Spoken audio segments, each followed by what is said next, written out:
Buenas tardes, mi nombre es José Manuel Chávez Chávez. Soy estudiante de la Universidad Mexicana de Educación a Distancia. Actualmente curso el posgrado en Ciencias Penales en su modalidad virtual.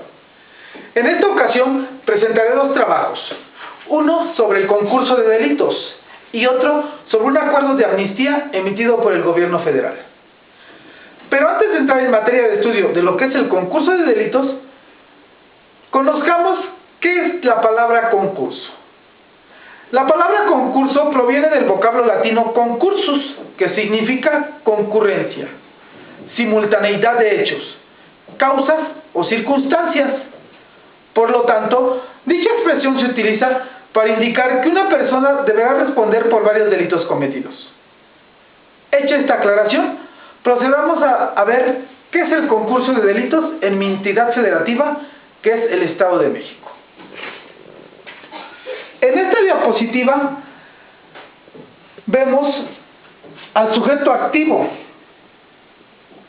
y en el cual el Código Penal del Estado de México señala que habrá concurso ideal cuando con una sola acción u omisión se cometen varios delitos. Es decir, el concurso ideal se manifiesta por una sola conducta que viola varias normas penales que no se excluyen entre sí. En el ejemplo 1 tenemos al sujeto activo, el cual tiene el propósito de robar una casa.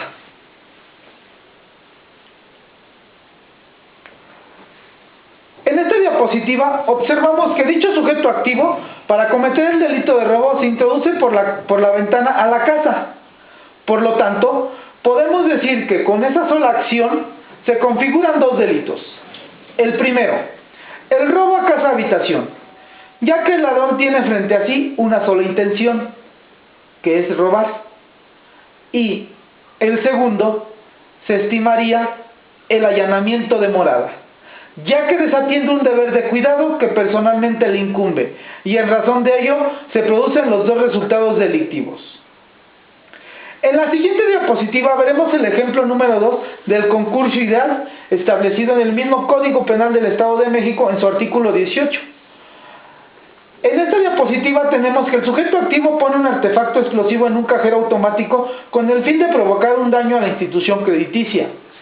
Sin embargo, con la sola acción de hacer estallar el cajero, mata a un cuentaviente que hacía uso del mismo, lesiona a otro que pasaba junto al banco y daña el cajero mismo. En este sentido, podemos decir que con una sola acción se configuran tres delitos: homicidio, lesiones y daño en los bienes. El artículo 68 del Código en comento establece que en caso de concurso se impondrá la pena correspondiente al delito que merezca la pena mayor, la que deberá aumentarse inclusive hasta la suma de las penas de los demás delitos, sin que el total exceda de 50 años.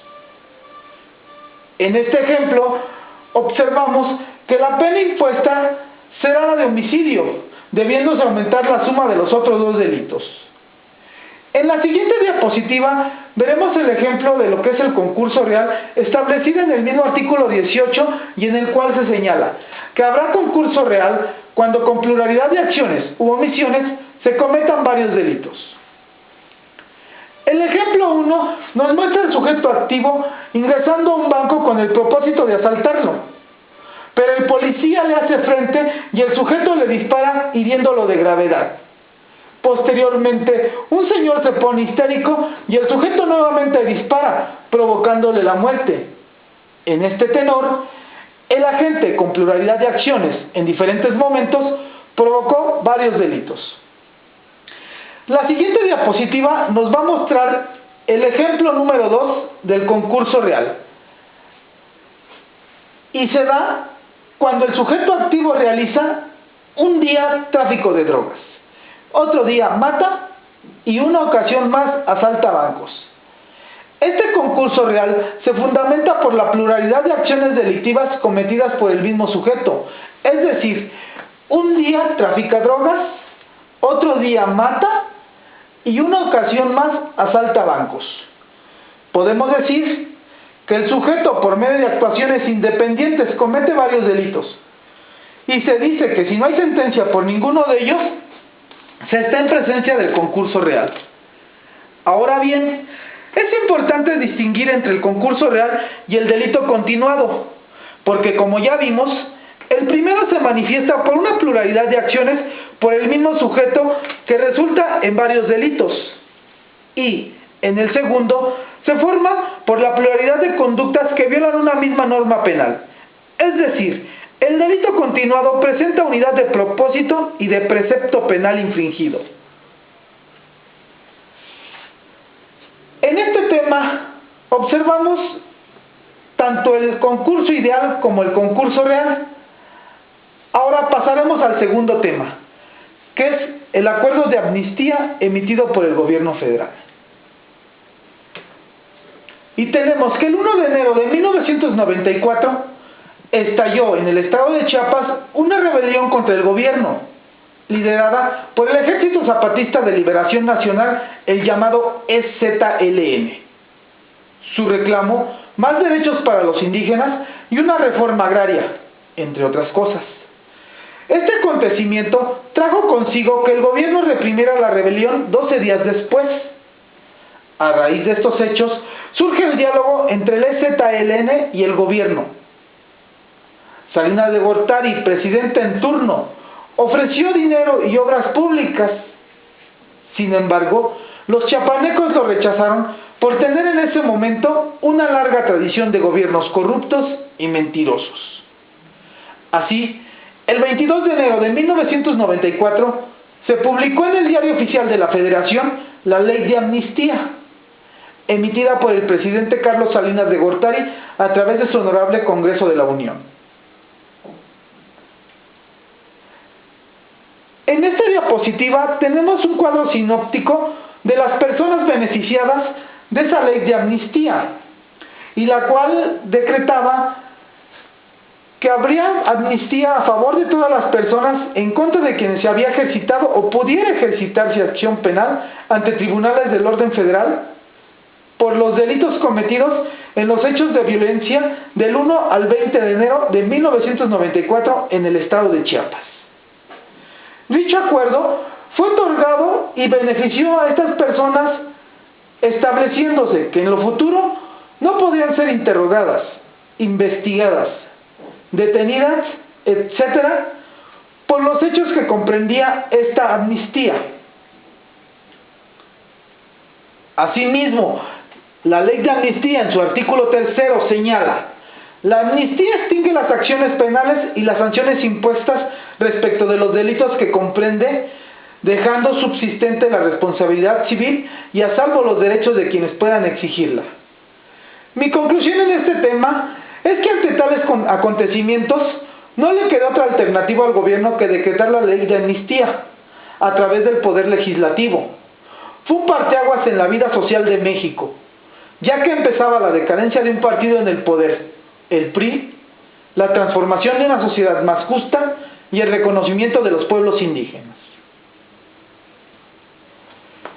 Por otra parte, el Código Penal del Estado de México, en su título quinto, nos habla de la extinción de la pretensión punitiva. Y se establece en el capítulo 13 la prescripción de las penas, señalando en su artículo 101 que los términos para la prescripción de las sanciones serán continuos y correrán desde el día siguiente a aquel en que el inculpado los quebrante, si fueren privativos de libertad, y si no lo fueren, desde la fecha en que cause ejecutoria la sentencia. Por su parte, el artículo 102 nos dice: las penas privativas de libertad prescribirán por el transcurso de un término igual al de su duración y una cuarta parte más, pero en ningún caso será menor de 5 años ni mayor de 35. Las demás sanciones prescribirán en 5 años. El artículo 103 señala: cuando se haya cumplido parte de la pena privativa de la libertad, se necesitará para la prescripción un tiempo igual al que faltare para cumplir la condena y una cuarta parte más de dicho tiempo, sin que pueda excederse de 20 años. El artículo 104 habla: la prescripción de las penas privativas de libertad solo se interrumpirán aprendiendo al inculpado, aunque sea por diverso delito. El artículo 105 señala: La reparación del daño prescribe en 10 años contados a partir de la fecha en que cause ejecutoria la sentencia.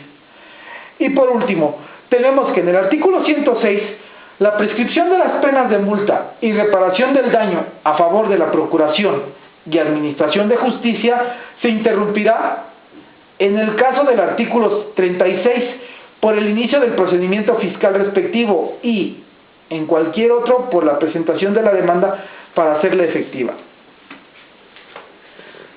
Es así como hemos analizado dos temas de gran importancia en el derecho penal: el concurso de delitos y lo que es la amnistía. Espero haya sido claro y entendido, y por mi parte ha sido todo. Muchas gracias.